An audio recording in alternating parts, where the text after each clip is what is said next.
We can't, Mom. You'll be fine. Chloe and I are hosting our housewarming, and we can't just abandon our guests. Those were the exact words Mark said to the doctor when he was told I was dying. Literally. My heart had failed twice in the ambulance, and my 44-year-old son chose Chloe's party platters over his mother's life. I lay here, 68 years old, hooked to machines, staring at the sterile white ceiling. It's 3 a.m. I am completely alone. The rhythmic beep of the heart monitor is the only sign I'm still here, a sound my sons, just 20 miles away, are blissfully ignoring. The rage is a venom in my veins. Mrs. Foster, please try to rest, whispers Grace, the night nurse.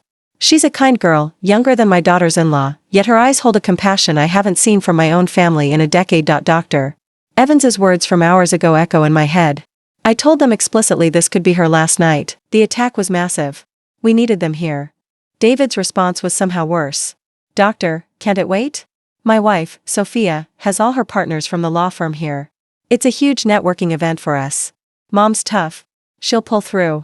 She'll pull through. I've always pulled through. I pulled through when their father left 30 years ago, leaving me with 2 teenagers and a mountain of debt. I pulled through when I worked 2 jobs, bookkeeping by day, cleaning offices by night, so they could both attend private universities. I pulled through when I sold my house, my little bungalow with the rose garden, to give Mark and Chloe the $100,000 down payment for their dream home. The very home they were hosting their party in tonight. It's just temporary, Mom, Mark had said. That was 7 years ago. I pulled through when I co-signed on David's $60,000 private law school loan, a degree he never even used. A loan that is still being garnished from my tiny pension every month. I pulled through when Chloe told me my favorite sweater was too dated for their Christmas photos, and when Sophia modernized my famous Sunday roast recipe until it was unrecognizable. But this is different. This time, I was clinically dead for 4 minutes in the ambulance. And my children were worried about not ruining their party. The door remains closed. No calls. No texts. Just the beep, beep, beep of the machines and the echo of their betrayal. We can't just abandon our guests. At this moment, something inside me breaks for good. And it's not my heart. It's the last thread of hope that I mattered. The pain had started 3 days ago. It was a Sunday dinner at Mark's house, the house I paid for. They were excitedly planning their big housewarming party for Wednesday. Mom, you're obviously invited, Sophia had said, not looking up from her phone. But it's a very modern crowd. Very professional. Maybe just come for an hour? The message was clear, don't embarrass us. On Wednesday night, the pressure in my chest became unbearable. My left arm ached.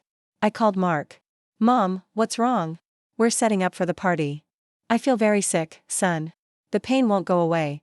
Did you take an antacid? You've been stressed. Look, we'll stop by tomorrow after the party clears out. I hung up.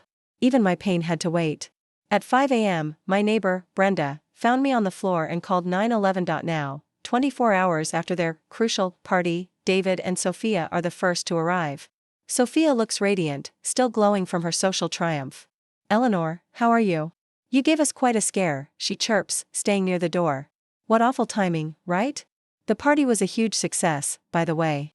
My managing partner was so impressed with the house. The doctor said I had 2 cardiac arrests, I state, watching their faces. I was dead for 4 minutes. David shifts. Well, but it's over now, Mom. The important thing is you're recovering.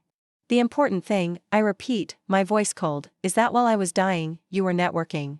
Eleanor, that's not fair, Sophia huffs. We didn't know it was that serious. Besides, what could we do here? We're not doctors. Look, Mom, David cuts in, Sophia and I were talking, and we think it's time to consider a nice senior living community. You know, where there are 24-hour nurses and activities to keep you busy. It would be safer for everyone, so we don't have to abandon important commitments if this happens again. There it was. The naked truth. They wanted to ensure my next medical emergency wouldn't interrupt their social calendar. You're right, I say, a strange calm settling over me. A change is exactly what I need. They smile, relieved I'm being so reasonable. They stay for 10 more minutes, talking about their weekend plans. As they leave, promising to call later, I am left alone with the weight of my decision. That night, I ask Nurse Grace for paper and a pen to Mark and David I write, my hand surprisingly steady for 68 years, I lived for you. Every sacrifice was for your happiness. Today, I finally understand you have not lived one day for mine, I listed it all. The 2 jobs. The house I sold for Mark's down payment. The $60,000 loan for David's unused degree that I am still paying off. But what killed me wasn't the money. What killed me was discovering that on Wednesday, when I was fighting for my life, you were choosing appetizers and champagne.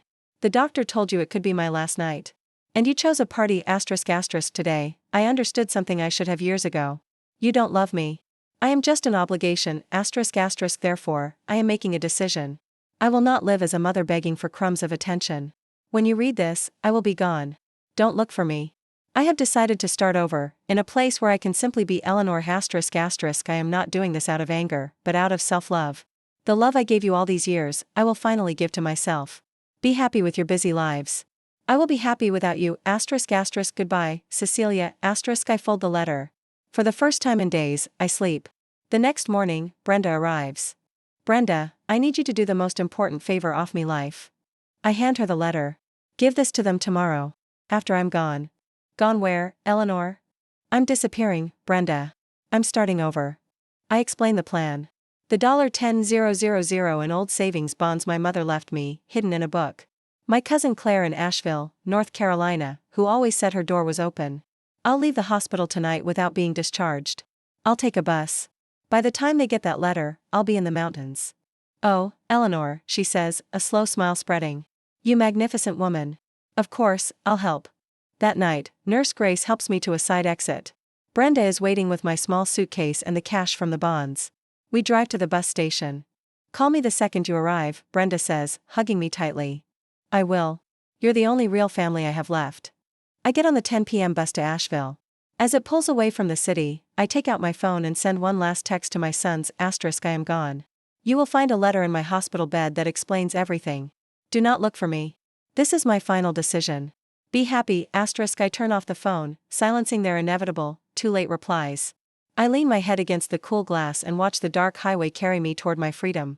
6 months later I arrived in Asheville as the sun rose over the Blue Ridge Mountains. Claire, my cousin, welcomed me with open arms. Brenda called a day later. They're in a total panic, she said. Mark was screaming. David was crying. Chloe threatened to call the police for elderly abandonment against me. I laughed, a real, genuine laugh. The desperate texts came, moving from panic to anger to a pathetic, hollow resignation. Mom, we can change.